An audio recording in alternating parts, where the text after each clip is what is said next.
I lifted weights, I read books, I made friends, I watched movies. This special little guy literally lived through a nightmare. I have no idea what they did to him. His body is all scarred up. He's got notches missing from his ear. But he'll never let you know. He wants to go up to every one of you, sniff your hand, and get some affection.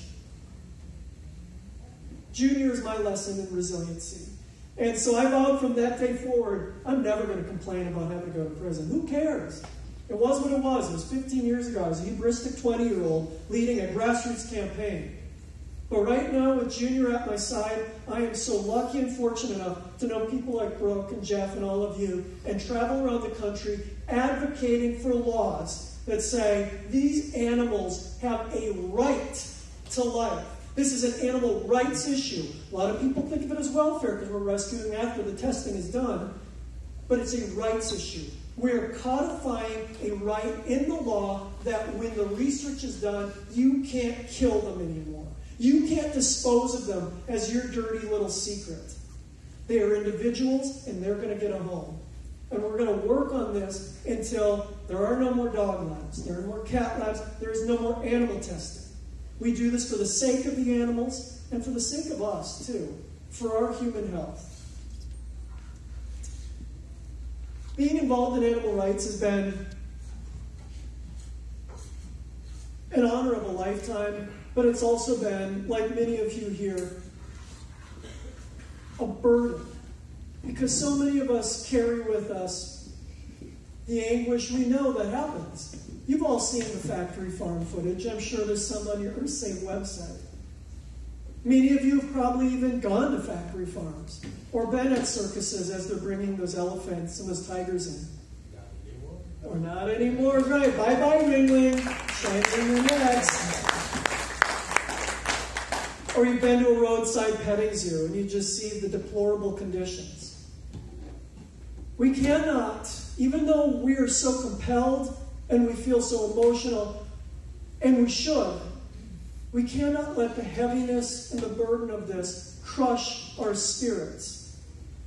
When I came in, Jeff was like, we were expecting 100, but it's not as crowded. I'm like, well, it's Memorial Day weekend. I'm sure people have great plans. I would come and speak to a room of 5 or 1 if I could. As long as we know we're connecting, we're building a community, and we're supporting each other. And that was a lesson I got when I was in federal prison. Every day, I would get my own mail bank of mail from people around the world who recognized that what I did wasn't a criminal, violent offense. I simply spoke up. Maybe I was controversial and hubristic. Maybe I championed direct action too much. But it was because we so hate what happens in those labs. Now, we have to be a community. We cannot be crushed by this. We have to empower each other and look for those brief glimpses. Every day I get that reminder when I see Junior and Raymond. Every day when I get to work with April. Every day when somebody like Brooke calls me out of the blue and says, Kevin, get down here to Florida. We got to have you talk. I want to feed you a vegan dinner. This is how social movements grow. This is how they win. And I know together in Florida, the longest running EarthSave, that's amazing. I was going to EarthSave 20 years ago in Minneapolis. I don't think they exist anymore. We have to keep these things up. And I'll continue to come and speak and talk and shake hands and bring my dogs wherever I can to change at least one heart. And I thank you for your time today, and I'm happy to take any questions if you have them.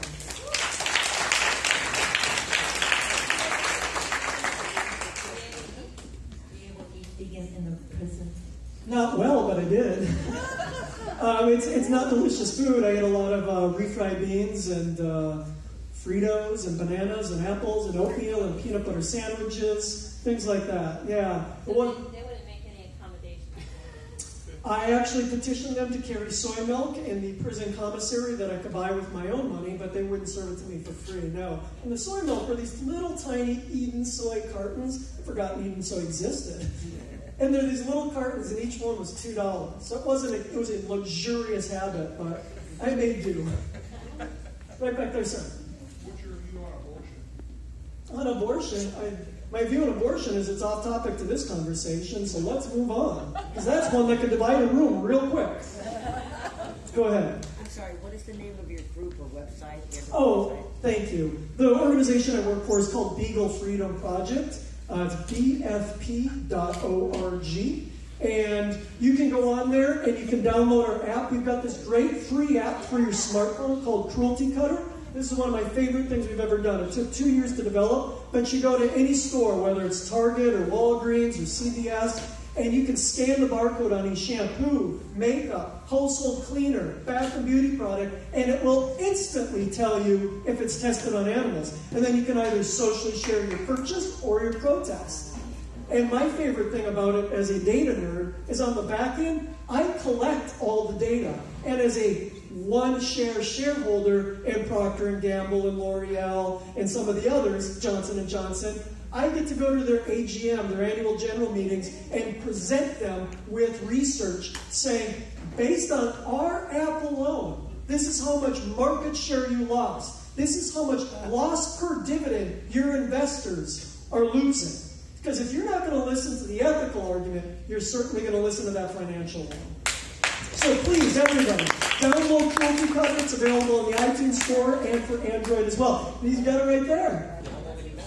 Fantastic. It's addictive. I love just scanning things for the sake of it. Cruelty Cutter. Like if you're cruelty-free, you're cutting cruelty. We also on the website, you can apply to adopt or foster animals from laboratories. Right now we have 9,000 people on our applicant waiting list. We have the opposite problem of pretty much every rescue group in the country of supply and demand. We have the demand for these animals. We just don't have the supply. So we're continuously passing these laws, and in a couple of weeks you're going to see a law or a bill introduced in Congress that mirrors what we're doing. I have one question back there, and then I'll circle back.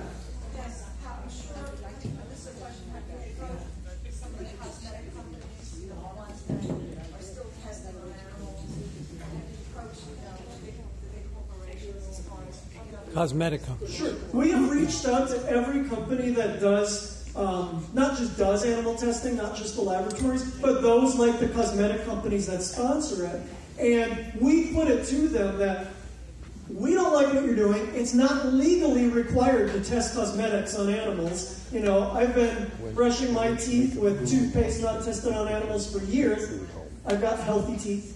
Maybe I should brush them and floss more, but that doesn't have anything to do with the toothpaste. Same thing with shampoo and other products. So we have approached all these companies and say, even though you shouldn't be doing this, if you're going to contract it so you can make your market in China, because China requires all products there to be tested, then at least make sure the labs that are testing your animals have a policy that they'll release them when it's done. Most of these cosmetic companies are not hospitable. They don't write back. Or if they do, it's just some phony PR mumbo-jumbo that we appreciate your opinion and we don't like animal testing, but sadly, blah, blah, blah. It's garbage. Yeah. Right over here, sir. Your advocacy is for animals that have been, vehicles that have been tested on. All animals in labs. Right. All animals in labs. Okay. Considering you stated the statistics are 92% are not valid reasoning to do it, how do we get beyond getting the vehicles that have already been tested on to getting them out of the testing business altogether? Well, we think it's through education. It's through personal conversations. And there's a lot of organizations that work on anti-animal testing issues, and we work hand in glove with organizations like the Physicians Committee for Responsible Medicine and a few others, like the New England Anti-Vivisection Society, Dr. Hadwin's Trust in London. And this year we actually gave out $250,000 that we fundraised for in grants to 5 research teams across the country that are pioneering replacements to the common use of dogs and other animals in labs. And then we work with the other scientific organizations, because while we're more of a feel-good, celebratory, focusing on the freedom and having people meet the animals as a way of opening their eyes to the issues, there are actual organizations just filled with scientists that speak to the statistics I mentioned. I'm a scientist, I guess I'm a political scientist, but I'm not a scientist that anybody would find credible if I did a big presentation at a symposium on this issue. I leave that to my colleagues at PCRM or Dr. Hadwin's Trust or a few of the others. Go ahead, sir. How do you adopt a dog? Is there a cost to getting rid of the beagles? Sure, we do have I believe, a cost of an adoption fee, because we are a charity, and we do pay for everything from spay and neuter to the rescue to ongoing health concerns if they get older and something happens. We also provide each dog with a GPS tracker, because beagles are Houdinis. You got to keep an eye on them, as anybody with beagles knows. So you go to the website, you fill out an application online. One of our people in the adoptions department will follow up with you, and they'll tell you if a lab in your area, because we don't try to move the dogs or cats or rabbits or anything too far, because transport's a little hard on them. We try to keep the rescue within 50 miles of where the lab is. We'll go through our applicant database. We'll look in that radius. We'll reach out to every one of those homes. We do home checks, and then we invite them to the rescue event where we free them for the first time. Sometimes we have media there, or celebrity, or just the families if it's a closed private one. And you meet the dogs, and we let them kind of organically find the family they should be with, or find the foster home that really bonds with them. And with our fosters, we try to make sure that every one of them already has another dog in the house, because the other dogs kind of serve as the mentor. These dogs have never known any real aspect of life. They're not potty trained. They know 0 commands. They've never had a name. They've never been on a leashed walk, slept in a bed, had a toy. Everything is brand new to them, no matter how old they are. They're adults with puppy mentalities. And we've rescued dogs that have even spent up to 14 years in a lab. It's disgusting. And that dog is actually called Teddy. He lives in Boston right now. And we're not going to even worry about potty training him. It's been 14 years of him just going when his bladder tells him he can. So yeah, that's how we do it. You just fill out an application online, and we try to keep it local. Yeah, right over here. Hi, how are you? Good. I wanted to ask you, know how the cruelty-free companies could not test it on animals?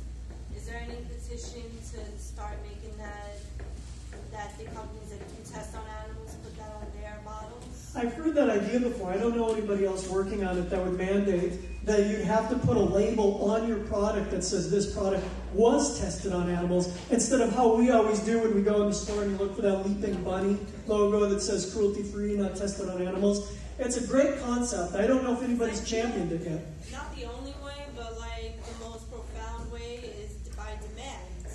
And the more that we boycott something, the more that it'll just lose its fun. It's psychological too. What good person, even if you don't know anything about animal testing, you really don't even care. It's not a part of, the charities you support. What good person goes into CVS, they're looking for shampoo, and they're like, oh, it says it was tested on animals. Great. Nobody wants that. They actually did that same thing in West Hollywood, where they passed this thing saying this fur may contain dog or cat fur from, farms like that. And it turned a lot of people off, and a lot of fur stores shut down because they didn't want to label it. Well, I was going to say that next because I don't know if you know someone named Rob Banks in New York. He's a big fur advocate, and he's a close friend of mine. And he was actually introducing that to all the fur companies, like even on Canada Goose, like that you have to tell your customers where all of your material comes from. And a lot of people, after they found out, even though it says fox trim, they were like, oh my God, is this real fox? And when they found out it was real, they didn't buy it. That's great. Yeah, I think it's a great concept. There's no shortage of ideas or things any one of us can do to help farm animals, circus animals, animals in labs, or whatever the issue that speaks to you. There is a host of ideas. What we need is the bandwidth. We need people, we need funding, we need as many people as possible standing up and using their voices and their skills. And I think that's a great idea. It's something we should do. We just don't have the resources. Go ahead in the back. Yeah, I'm sorry. I know I spoke. Something else to say. Why would the tobacco industry, everybody knows that smoking causes cancer, secondhand smoke causes autoimmunity. Why, if they know this, why do they have to still test on dogs? What are they trying to do, on a mask? I know right now they test a lot of the e-cigarette components on dogs because that's a new field.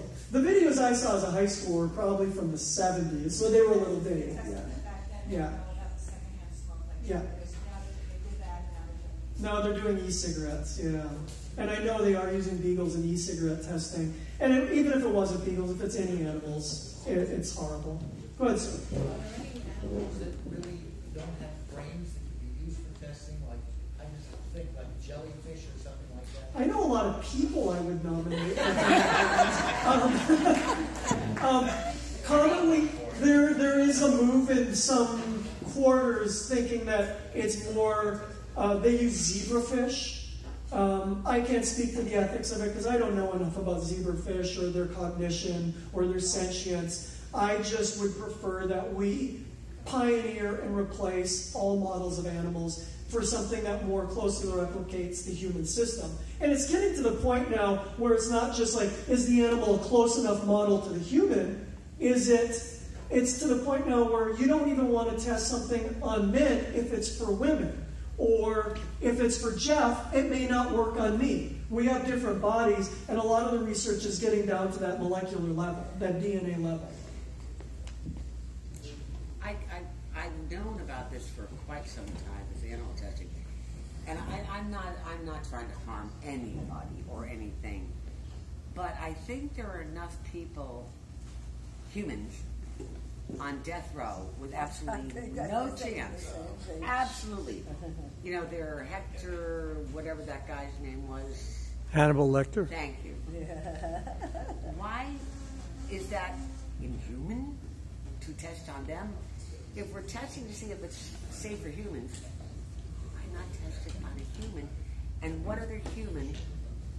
I'm going to live the next 12 years, 50 years of my life in jail. I can't get out. No way, Jose.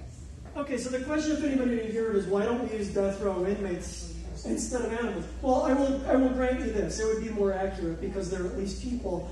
But I think there's a lot of moral issues there that, and if you look at our Facebook page, anytime there's something remotely sad instead of celebratory, at least 100 of the comments on the thread will be like, use death row inmates. We don't advocate for that. We think it's morally troublesome, aside from just the death row issue altogether. But we don't even want to tread into that. We don't want to create further divides, just like with the abortion issue. This is an issue everybody can agree on, no matter where you stand. That even if you think animal testing is necessary, we got to at least agree that they should get to go to a home, and we should be able to tell their stories, and we should have more onus of responsibility in all of us to make sure we're doing right by them. But once again, and believe me, I don't believe in animal testing, but wouldn't you get it closer to the human race, like a chimpanzee? What does the beagle have in common with the human anatomy? A mouse. What do they share with it? I don't want any kind of animal testing. But if you're going to do it to the closest human as possible. And if you can't get a human, what if the prison forget the animal testing, but mice, rats, beagles, German shepherds, they share the same physiology as humans? So it's just a biological model. They react to drugs in a way that we can say mimics symptoms that we could react to it. It's not predictive. I don't think it's valid. I don't think using any animal, whether it's a chimpanzee that shares 98% of the same genetic makeup or a lowly goldfish. And we even rescue goldfish from labs. We just don't believe in it ethically or scientifically. Yeah. Thank you, Kevin. All right, over here.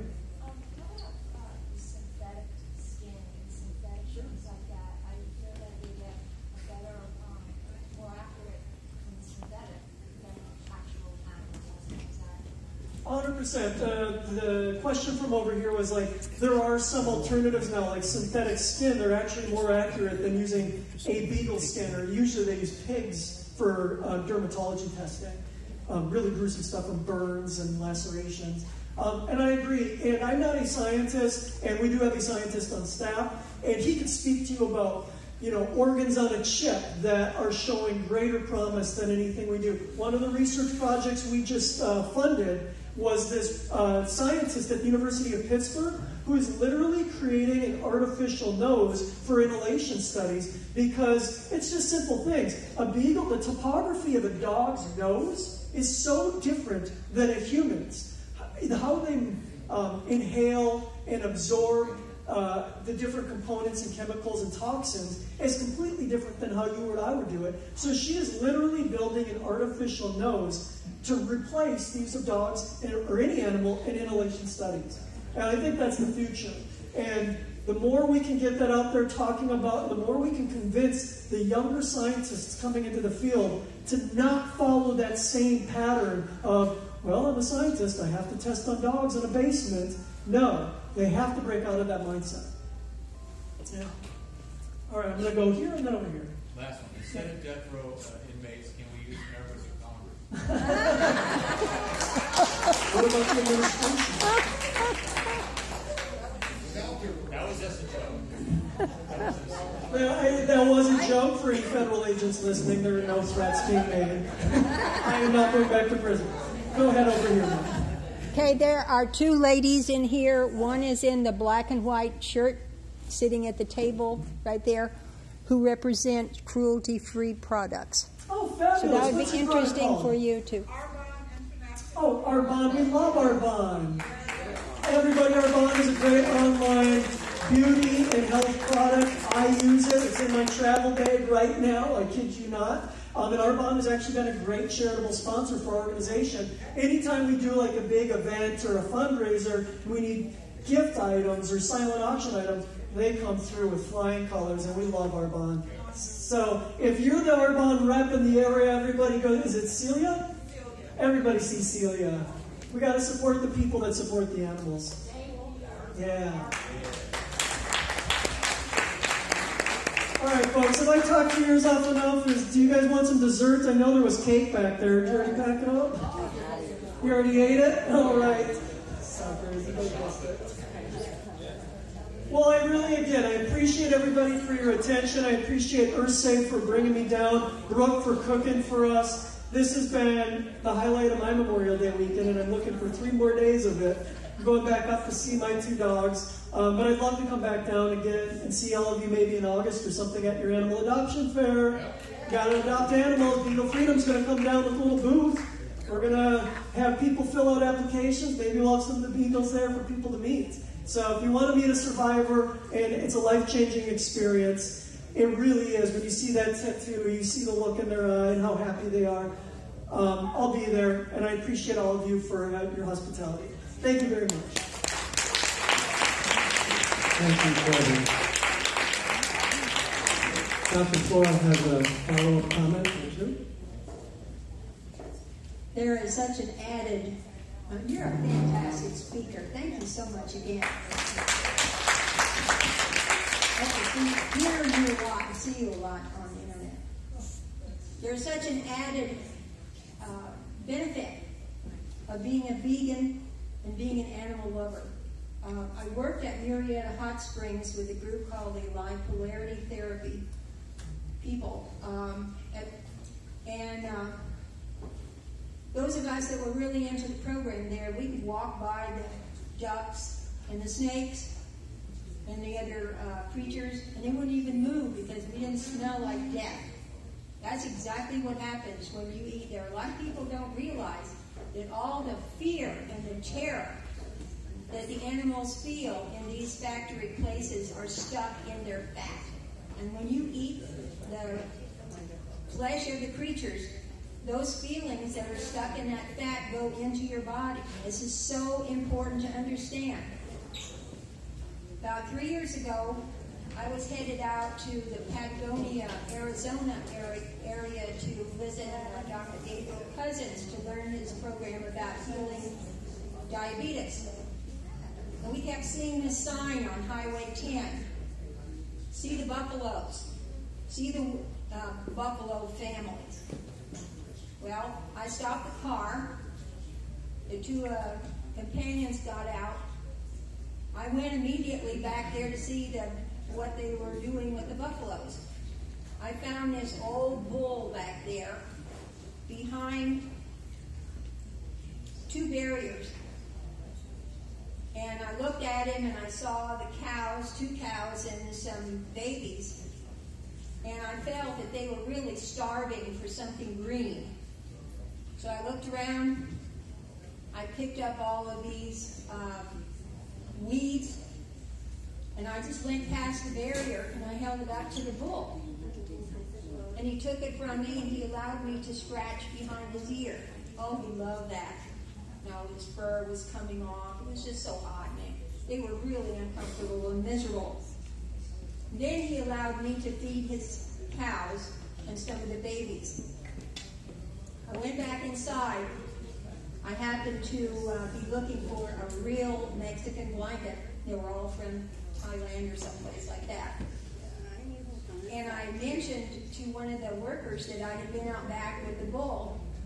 And the owner said, "You got to be kidding. That bull almost killed somebody a couple of weeks ago." But this is not true. When you do not have death in your body, when you do not have the feelings of rage and terror, the animals don't even sense that you're around and they love you. If you love them, what you radiate is what you attract. So think about that. The more you can put food in your body that does not carry this radiation of fear and anger and distrust, the more you are going to be able to look at people and they will be able to feel the love in your heart. I was listening to something by Wayne, a movie that has Wayne Dyer in it today on the internet, and he feels the same way I do about that kind of stuff. If you radiate nothing but love, and there's no such thing as 90% love and 10% fear. It's either 100% love or 100% fear. If you radiate that 100% fear, people are going to feel your love, and they're going to be attracted, and you can help them so much just by smiling or hugging them. Thank you.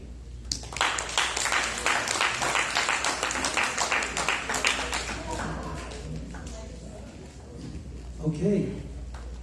Thank you, Dr. Flora. By the way, Dr. Flora is a lifetime member of PCRM. And Kevin mentioned PCRM, which is a group of over 5,000 medical doctors and medical professionals based in Washington, D.C. It's the biggest, vegan, high-credentialed organization of all.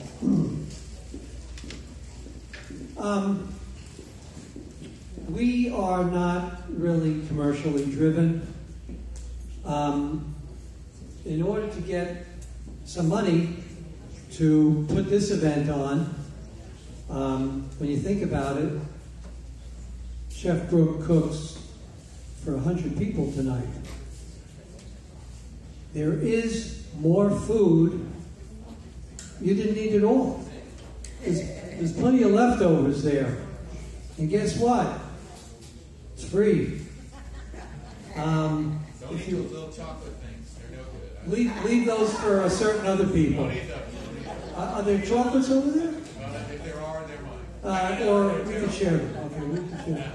No, but really, if you're willing to walk over there, you can take something home. Take something home and, just mention that it's good vegan food, or maybe not. Don't tell the person it's vegan. Just say, here's some delicious food. And after they have it, say, could you tell what was missing? I don't know what was missing. There was no meat, no dairy. And that's the key. Just those two simple things create a whole world of problems for the earth and the animals. Blah, blah, blah, blah, blah. You ready for some action? Okay, so here's a question. What's happening in August? Well, Brooke Katz happens to sponsor and create one of the biggest animal adoption events probably in the country. And it's called the Animal Adoption Fair. It happens here in Broward, and somewhere between 5,000 and 7,000 and 10,000 people drop by for a big day in August. What's the date this year? August the 20th, Sunday. August the 20th, Sunday. Mark your calendar, and it's going to be at the War Memorial. War Memorial Auditorium. Yeah, it can't be in a tiny little place like this because thousands of people will be there. And there'll be countless animals to adopt and animal organizations. Animal lovers, a dream that day. So we have takeaway food there. We have a plan. $50. $50 says someone's got a blue ticket with a winning number. But before we do that, I just want to ask you, here's a chance to pick up some tickets. If you feel like donating 5, 10, 15, or 20 bucks, we'll give you an appropriate number of tickets before we give this money away. Last chance to get some blue tickets. 5, 10, 15, 20 bucks will get you blue tickets. So, everybody should have at least one white ticket. Does everybody have a white ticket, at least one? Yeah? Yeah. Okay. So we're going to give away some prizes and some cash.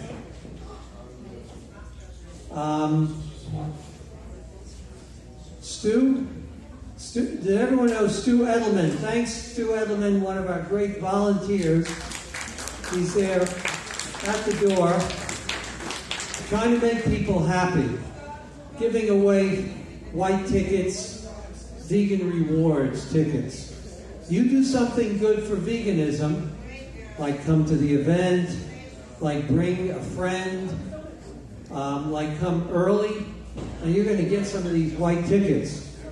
And these white tickets are going to get you books like this, Famous Vegetarians by Rin Berry, and other books. These things, vegan starter kits, are free. Say, Brooke, ready? I guess I'm ready. Stu, ready? So now it's our giveaway time. We have this box of white and blue tickets, and so here, I'll give you the whole thing. So you want to do the thing?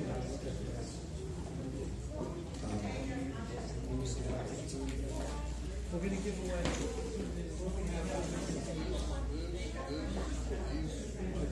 There was a lady here tonight that said she dropped her tickets, and I don't remember who it was. Anyone still here? Who's that? There was 3 tickets. She left? Any deserving person? Well, let's give it to I'll give it to our public readers and. Okay, there we go. That's a good idea.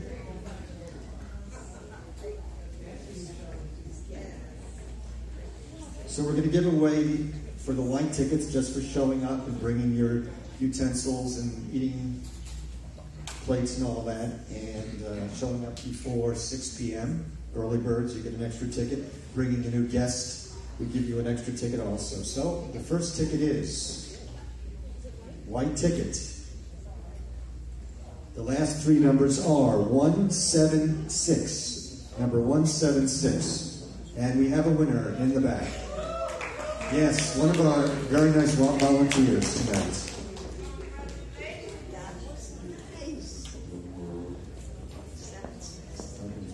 Hold it, you may win again.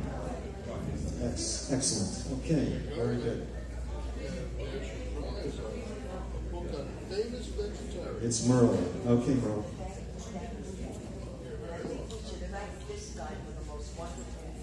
Let's all thank Brooke for this usual excellent vegan The light. Okay. White ticket again. I shook it up before.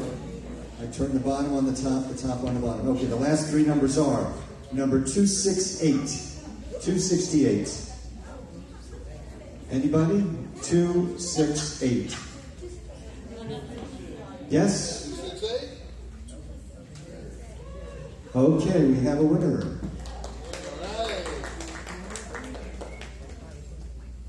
I think this is your first time here tonight, right?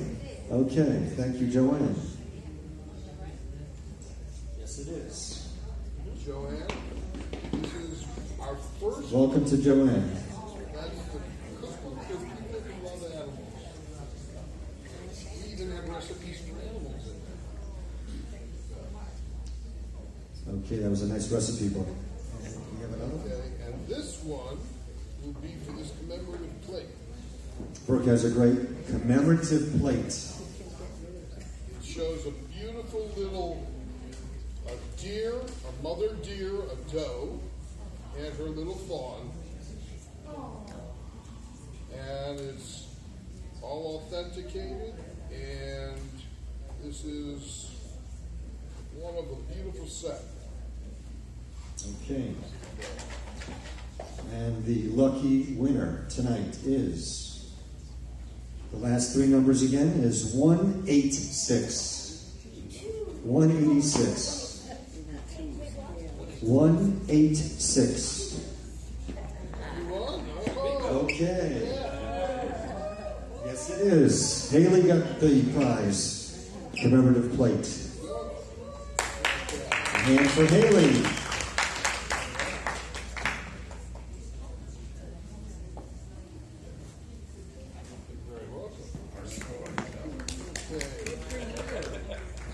Next we have a book on animal experimentation because of Kevin here. So. Okay. White tickets. A Harvest of Shame. Last three numbers again is number 237. 237. Yes? There we go. Okay, we have a winner here. 237.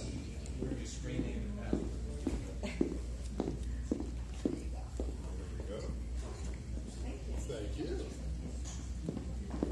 Okay, and the last door prize for tonight. I had this left over from another event that I just did. And this is a whole little package of grooming aids with shampoo and body wash and a mesh sponge and all that kind of stuff. And Is it tested on animals? it'll make, nope, all vegan. Okay. White ticket. Pick a good one. Okay, here we go. 207. 207. There we go. And we have a winner in the back of the room. Yay. You know, she wins a lot here, you know. Jermaine. Congratulations, Jermaine. Okay. All right, so now we're going for $50. $50. Any last minute people want to Blue tickets. Blue tickets. Gotta look at the blue tickets now. Okay, here we go. A blue ticket. And the last three numbers, if you have a blue ticket, is number 168. Number 168. Oh, look at that. And a newcomer, I believe, correct? Congratulations. Remember we got that? Not we. Yes, it is. What is your first name? Victor. Let's give a hand to Victor. Thank you for coming, Victor. Here you go. Enjoy your gift. Thank you all. Okay, if you can look around, if anybody found a set of keys, how many are there? It would be a house key and a mailbox key. What's the address? What's the address of the building? Anybody anybody finds some keys, let Len know. Thank you. That's it. We thank you for participating. We look forward to you joining us next month for another exciting event. Look out for your emails on Meetup. If you're not on our mailing list, if you just want to jot your email address on the sign-up sheet, we'll make sure that you get that to your email box. And we say a farewell and good night.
She has her EarthSavers fund. She can how she wants to buy, how she wants to I know him.